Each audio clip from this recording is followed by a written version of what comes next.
उस बुढ़े की बात सुनकर मैं तुरंत गाड़ी स्टार्ट करना चाहता था, पर अजीब बात यह थी, गाड़ी स्टार्ट हो ही नहीं रही थी और बुढ़ा जैसे श्योर था कि मैं कहीं नहीं जा रहा। वो धीरे धीरे चला और बोला, चल गांव दिखा देता हूँ। और सच बताऊं, मुझ में हिम्मत ही नहीं बची थी मना करने की।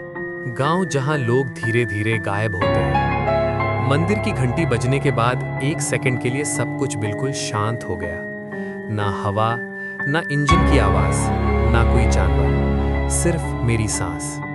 बुढ़ा मुड़कर चल दिया, जैसे उसे पहले से पता हो मैं उसके पीछे आने वाला हूं। मैं कुछ बोलना चाहता था, पर आवाज ही नहीं निकली। मंदिर के पीछे एक पतला सा रास्ता था जो सीधा गांव की तरफ जा रहा था। और भाई, गांव कोई नॉर्मल गांव नहीं था। घर थे पर आधे अधूरे, जैसे किसी ने बीच में छोड़ दिए हो। दरवाजे थे पर कुंडी नहीं, खिड़कियां थीं पर शीशे नहीं। और सबसे अजीब बात, हर घर के बाहर चप्पल रखी थी, जैसे लोग अंदर हों पर कोई दिखता नहीं। मैंने धीरे से पूछा, यहाँ सब लोग कहाँ हैं? बुढ़ा बिना रुके बोला, यही है, बस पूरे नहीं है। तब एक औरत सामने आई। उसने मुझे देखा और बिना सरप्राइज के बोला, तुम फिर आ गए? मैंने कहा, नहीं, मैं पहली बार आया हूँ। वो कंफ्यूज हो गई, जैसे दिमाग पे जोर डाल रही थी। फिर बोली, नहीं, तुम यहीं रहते थे, मेरी नजरों के सामने, पर अब तुम्हारा चेहरा मुझे याद नहीं आता। मेरा दिल जोर से धड़कने लगा। मैं पीछे हटा और देखा गांव के बीच 5-6 लोग खड़े थे। सब चुप, सब सीधे खड़े, सब मुझे ही देख रहे थे, जैसे वेट कर रहे हो कि मैं कुछ बोलूं। मैंने फोन निकाला, स्क्रीन ऑन हुई, पर कॉन्टैक्ट्स ब्लैंक थे। ना नाम, ना नंबर, सिर्फ एक चीज लिखी थी, अननोन, अननोन, अननोन। बुढ़ा बोला, यहाँ पहले नाम जाता है, फिर चेहरा, फिर याद, और जब तीनों चले जाते हैं तब इंसान भी चला जाता है। मैंने पूछा, और जो गाड़ी वापस मुड़ती है? बुढ़ा रुक गया, धीरे से बोला, उनमें से कुछ को याद आ जाता है कि उन्हें कोई याद कर रहा है, इसलिए वो बच जाते हैं। तब एक लड़का सामने आया, स्कूल यूनिफॉर्म में, बैग पहना हुआ। मैंने पूछा, बेटा स्कूल क्यों नहीं जा रहा? वो बोला, मैं रोज जाता हूँ। टीचर का नाम पूछा, वो चुप। दोस्त का नाम पूछा, वो चुप। अपना नाम पूछा, वो हंस दिया और बोला, नाम की जरूरत नहीं होती चलने के लिए। मेरा फोन फिर वाइब्रेट हुआ, गैलरी खुली, और भाई मेरी ही फोटो थी, इसी गांव में, इसी मंदिर के पास, और डेट 3 साल पुरानी। मैंने घबरा के बुढ़े की तरफ देखा। उसने कहा, तुम गए थे पर पूरे नहीं गए, इसलिए रास्ता तुम्हें अब याद दिला रहा है। तब मंदिर के अंदर से आवाज आई, किसी ने मेरा नाम लिया, बिल्कुल मेरी आवाज में। मैं फ्रीज हो गया। बुढ़ा बोला, अब रास्ता तुम्हें पहचान गया है, और जब रास्ता पहचान ले तो या तो तुम रहते हो या तुम्हारी जगह कोई और ले लेता है। मंदिर के अंदर से जो आवाज आ रही थी वो मेरी ही आवाज थी, बिल्कुल मेरी। सेम बोलने का तरीका, सेम रुक रुक के सांस लेना। मैं वहीं खड़ा रहा, पैर जैसे जमीन से चिपक गए। बुढ़ा बोला, अंदर मत जाओ। मैंने पूछा, अगर मैं नहीं गया तो जो अंदर है वो बाहर आ जाएगा? बुढ़े ने कुछ नहीं कहा, बस इतना बोला, आज रात यहाँ और लोग आने वाले हैं।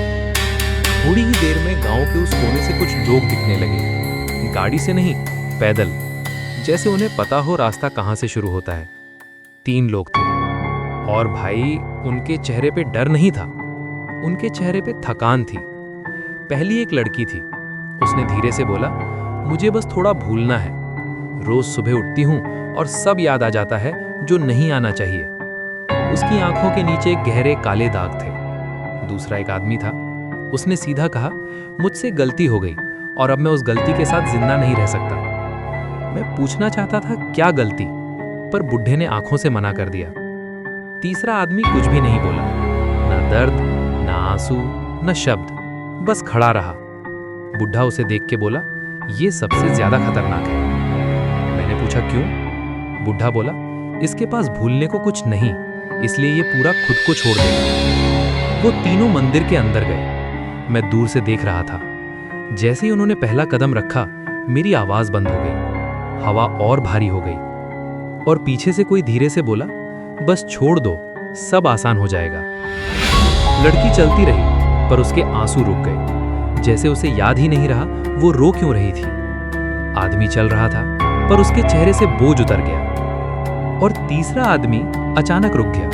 उसने पीछे मुड़ के देखा और बोला, मुझे याद आ गया मैं कौन हूं। अगला सेकंड वो गायब हो गया, न आवाज न निशान।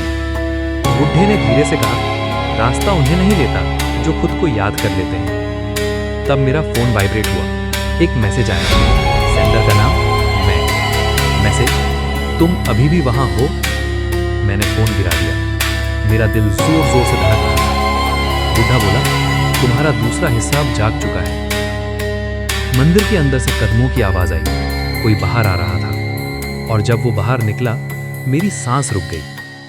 वो बिल्कुल मेरे जैसा था। उसने मुस्कुरा के कहा, अब मेरी बारी है। वो मेरे सामने खड़ा था, बिल्कुल मेरे जैसा।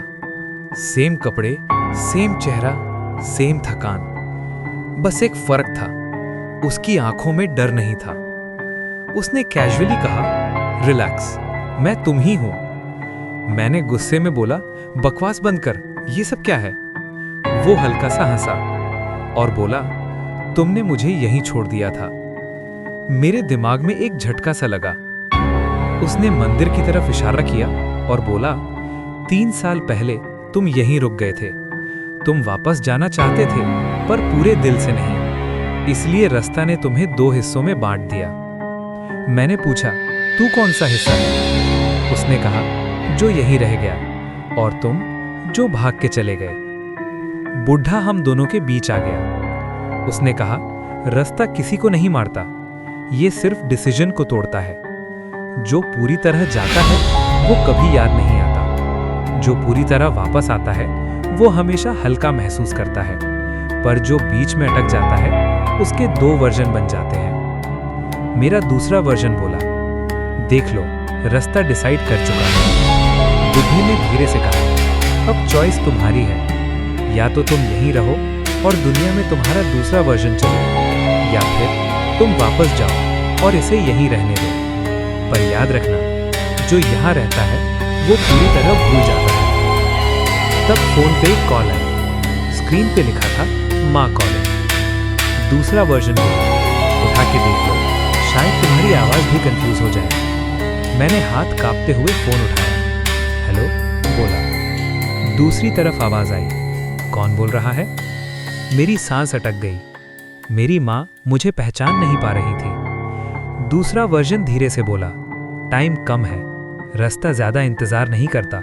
मैंने फोन काट दिया। माँ की आवाज अभी भी कान में गूंज रही थी। कौन बोल रहा है? सिर्फ इतना ही बोला था उसने, पर उस एक लाइन ने मेरी पूरी पहचान हिला दी। मैंने अपने जैसे दिखने वाले आदमी को देखा। वो शांत था, जैसे जीत उसकी हो चुकी हो। उसने कहा, देखा, शहर में भी सब शुरू हो चुका है। तुम्हें लगता है रास्ता सिर्फ यही है, पर रास्ता जगह नहीं होता है। बुद्धे ने पहली बार गहरी सांस ली और बोला, जब लोग भूलना सीख जाते हैं तो रास्ता अपनी जगह खुद बना लेता है। अगले ही दिन में शहर वापस आ गया, या शायद मुझे वापस भेज दिया गया, मुझे याद नहीं। पर शहर बिल्कुल वैसा नहीं लग रहा था जैसा छोड़ के गया था। ट्रैफिक था, लोग थे, नॉइस था, पर बातें अधूरी थी। सिग्नल फुल था, पर कॉल्स ड्रॉप हो रही थी। लोग फोन कान पे लगा के बोल रहे थे, हेलो हेलो, और फिर चुप, जैसे दूसरी तरफ कोई सुन ही नहीं रहा हो। एक जगह मैंने देखा, रोड के बीच लोग बिना वजह यू-टर्न ले रहे थे। कोई एक्सीडेंट नहीं, कोई जैम नहीं, बस आगे जाते फिर अचानक पलट जाते, बिल्कुल वैसे ही जैसे गांव के उस रास्ते पे होता था। मैंने एक आदमी से पूछा, भाई आगे क्या है?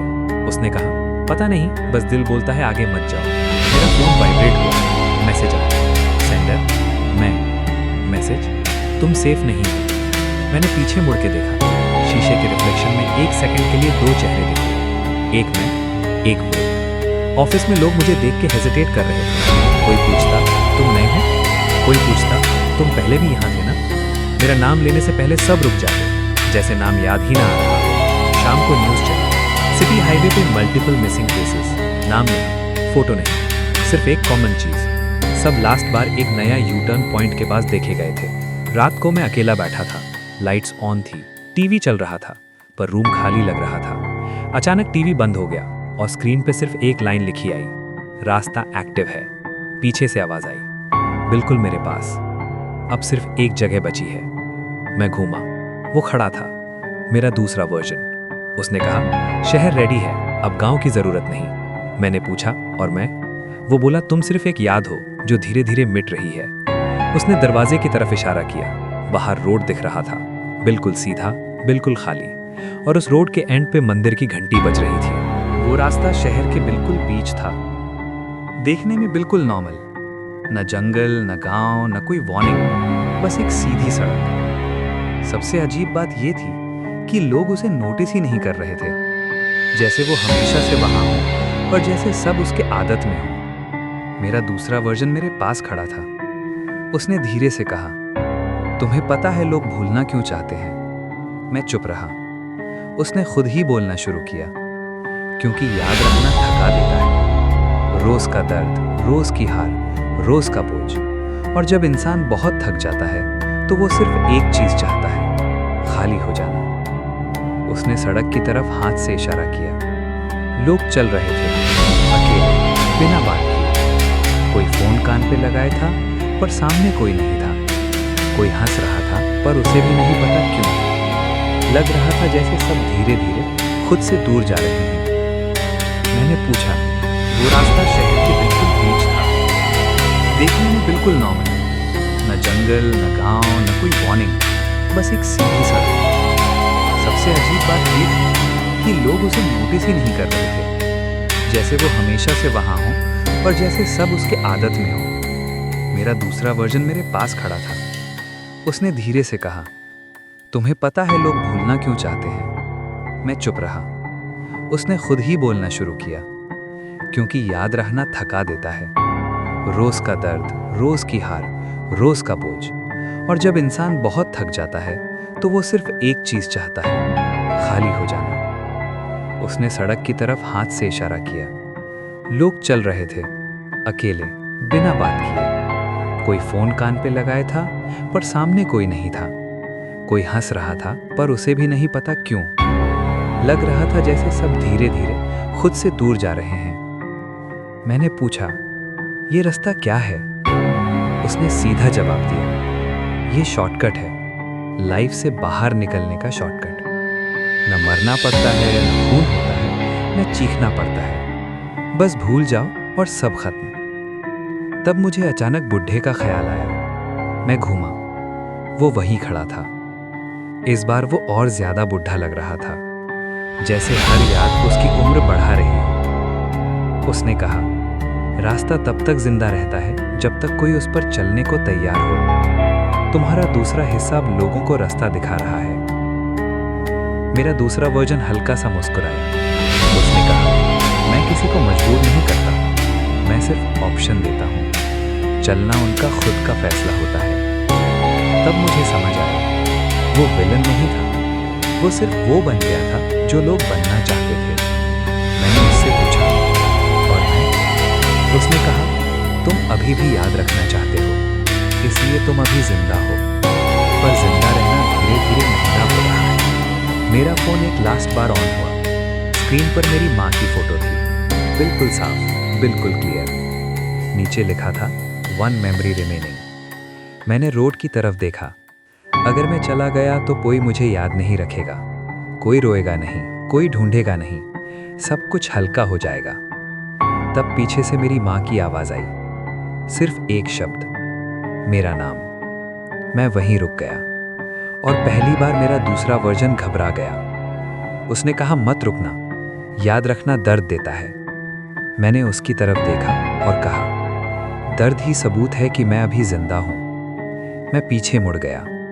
मेरे पीछे वो रास्ता धीरे धीरे धुंधला पड़ने लगा। जो लोग चल रहे थे वो रुक गए, जैसे किसी ने सिग्नल बंद कर दिया हो। मेरा दूसरा वर्जन चिल्लाया। उसका चेहरा धीरे धीरे गायब होने लगा। उसकी आवाज कमजोर पड़ रही थी, तुम गलती कर रहे हो। फिर उसकी आवाज मेरी ही आवाज जैसी लगने लगी, और फिर बिल्कुल चुप। अगली सुबह मैं अपने बेड पर उठा। फोन बिल्कुल नॉर्मल था, गैलरी भरी हुई थी, कॉन्टैक्ट्स में सबके नाम थे। माँ का कॉल आया। उसने कहा, कल रात तुम बहुत चुप थे, सब ठीक है ना? मैं हाँ बोला, पर एक बात मैंने उससे नहीं बताई। आज भी जब मैं शहर में ड्राइव करता हूँ, कभी कभी एक सीधी सड़क दिख जाती है जहाँ ट्रैफिक अचानक कम हो जाता है और दिल कहता है बस थोड़ा आगे चल लो। मैं गाड़ी धीमी कर देता हूँ, यू टर्न ले लेता हूँ, क्योंकि मुझे पता है वो रास्ता अभी भी वहाँ है और वो अब भी उन लोगों का वेट कर रहा है जो यादों से थक चुके हैं। कहानी यहीं खत्म होती है, पर वो रास्ता कभी बंद नहीं होता।